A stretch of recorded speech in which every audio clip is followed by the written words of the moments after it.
ain't trying to let you know. God's the one trying to let you know what your first ministry is. Your first ministry is not your job. Your first ministry is not your sugar daddy. Your first ministry is not your sweet boo thing. Your first ministry is not your church. But your first ministry is your house. I wish I had some old men in here, but I'm sorry, there is more sorry women these days than it is sorry men. So I wish I had everybody in here that needs to hear the words coming out my mouth, because your first ministry is not your job. Y'all hear what I'm saying? Your first ministry is not your job, your car, your house, your sweet thing on the side. But your first ministry is your house, which is your children, which is your husband, which is your wife. And you wondering why they stepping outside on you doing things that they have no business doing. They're only doing this because you're not taking care of the responsibility that you should. And we got quiet. We got quiet. We're gonna keep on going. Can't you tell you're losing your daughter? What? Can't you tell you're losing your daughter? What you saying? Only because you're just like her. You're more worried about how many licks does it take to get to the end of the Tootsie Pop.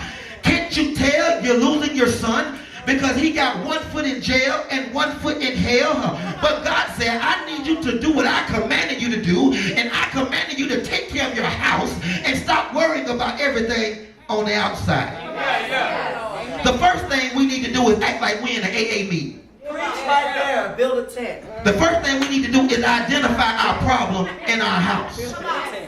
Some of us scared to identify the problem in our house. Build a tent. Verse number 35 says, tell the priest. Build a tent. I understand what verse number 35 says, y'all. It says tell the priest, but I need y'all to know that the pastor has hell inside his house. So I don't need you to come tell me, ladies and gentlemen, but you need to go tell the high priest what you're going through in your house. But that's the reason why you can't be blessed even this day, because you're too cute to go before your master and tell your master what's going on with you. But for the rest of us in here who ain't too proud to beg, I think I said it again because I know I got some male beggars in here. If I ain't got no women beggars in here, I know I got some male beggars in here who ain't too proud to beg, who will stand up on their feet and say, Sunday after Sunday, when I come in here, I don't come in here to be cute, but I come in here to give God some praise because I know my house is tore up from the floor up. My wife keeps pissing me off. My husband makes me sick. My kids get on my nerves. But I trust and believe God enough to know that He will deliver me.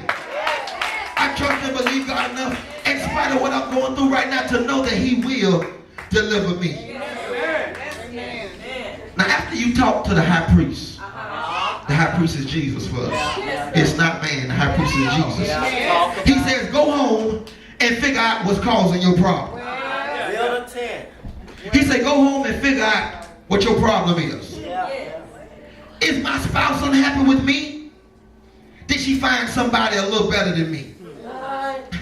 Why is it my mate don't even touch me? We don't even talk on the phone. But for some odd reason, we always talking to somebody on the phone, but it sure ain't each other. Okay.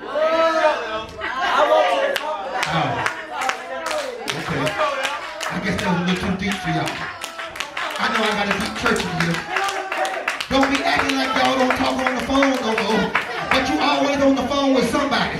If you ain't texting somebody, you Facebooking somebody, you Instagramming somebody, but you ain't never on the phone with your significant other. I guess I'll leave that on. But as soon as the phone rings, they go to the other room to pick up I guess you ain't never been there before. But for those of us that been there before, you know what that means when they can't talk around you. They must be on the phone with somebody important.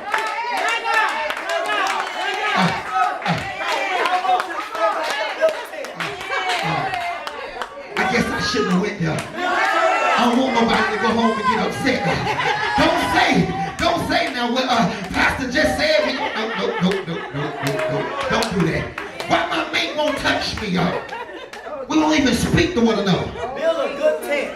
Well, baby, if you got somebody else, please trust and believe me. I do understand because I've been there before. But I need you to understand that what you got going on the outside is not better than what you got going on in the inside. I wish I had some women in here that done been through that scenario before. That done say,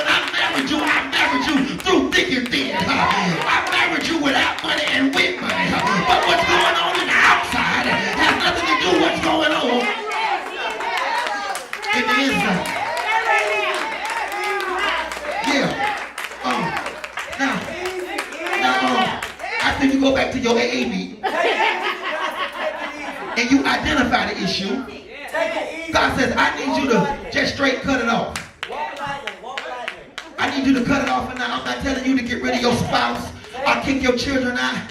But I need you to understand that if it's not you, it sure got to be them. And God said, it's time for you in this season so you can get what I have for you. It's time for you to release the hell that's in your house.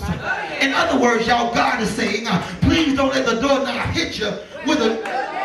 Oh, boy, I got a praying church in here right now. Verse number 38. He says, shut the door for 7 days. And I'm almost at y'all with it. What you say? He says, shut the door for 7 days. Build a good tent. 7 days, you shut your door. A good tent. Don't let nobody in. All of us gonna stay in the house. Lord have mercy. Thank you. He says, shut the door. 7 days, don't let nobody in.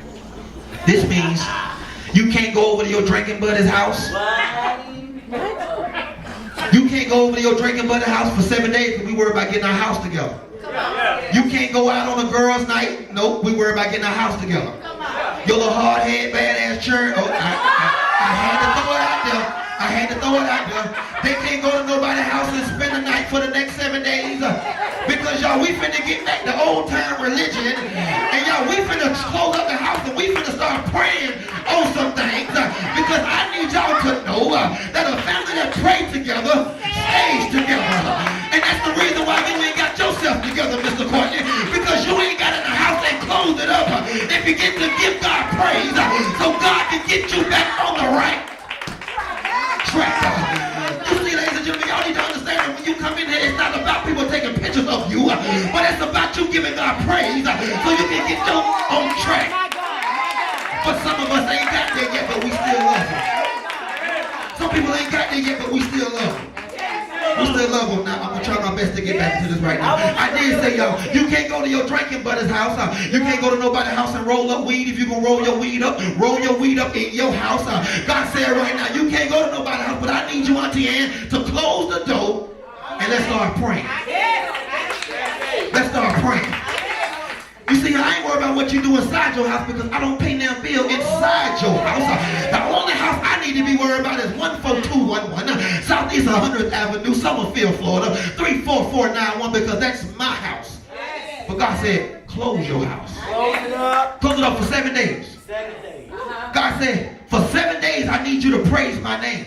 So you can find out that I'm still Jesus and I'm still on the main line.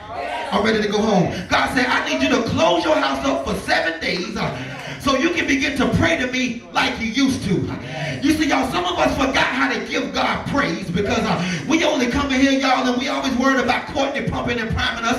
We always worry about what the pastor got. But ladies and gentlemen, if you don't bring nothing into church, how do you expect to get something out of church? But God said, if I got to bring misery back in your house, if I got to put your child in jail, if I got to impregnate your daughter, God said, if that's what it takes for me to make you understand who I am, I'm getting ready to bring some hell in your house. Now, I don't know about y'all, but I got too much hell in my house right now. So now is the time for me to get my stuff together. Now is the time for me to worship God like never before. Now is the time for me to get on the right track because I need for God to begin to do what He said He'll do in His Word. Did y'all forget that God said you have not because you ask not?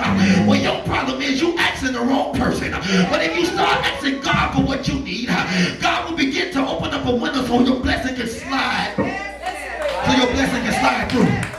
You see, I don't know about y'all, but I still believe that Jesus is on the main line. I still believe that I can call Jesus up and tell Him what I want. So right now, I'm telling Jesus I need a good job. Right now, I'm telling Jesus I need a loving household. Right now, I'm telling Jesus I need a good relationship. Right now, I'm telling Jesus I need my bank account to be overflowing, exceedingly and abundantly. Right now, I'm telling Jesus I need my church on track. And I need everybody that's in this church to get on track. I want God to begin to bless your house. I want God to begin to bless your children. I want God to send you a mate, not somebody else mate, but your mate. I want God to do a new thing in your life. So when people see you, they can't help but smile. I want God to do things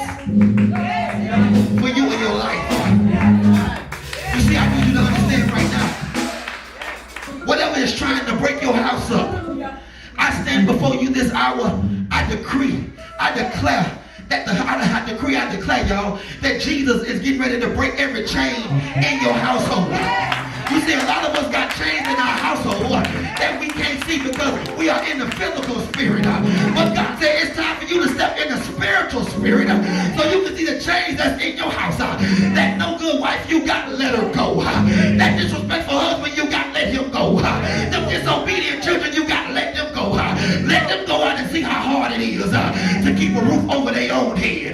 Let them go out and see how hard it is to keep lights on in their house. Let them go out and see how hard it is to feed their own self. God said that it's time for you in your life to let them go.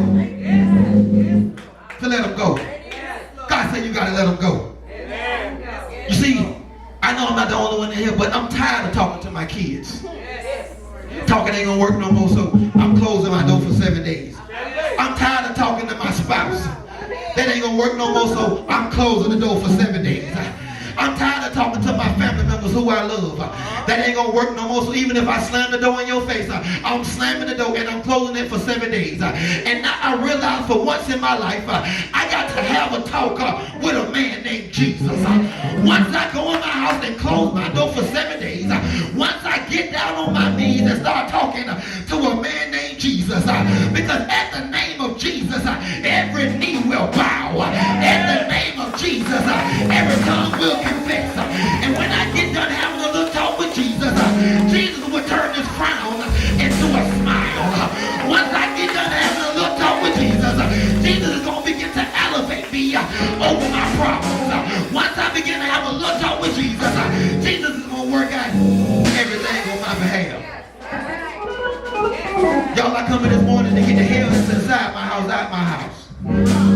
This word maybe was a little bit too provocative for you, but this ain't the church for you if you don't expect a provocative word. But you will come here every Sunday to get a good word from the Lord. Doors of the church are now open. I'm serious.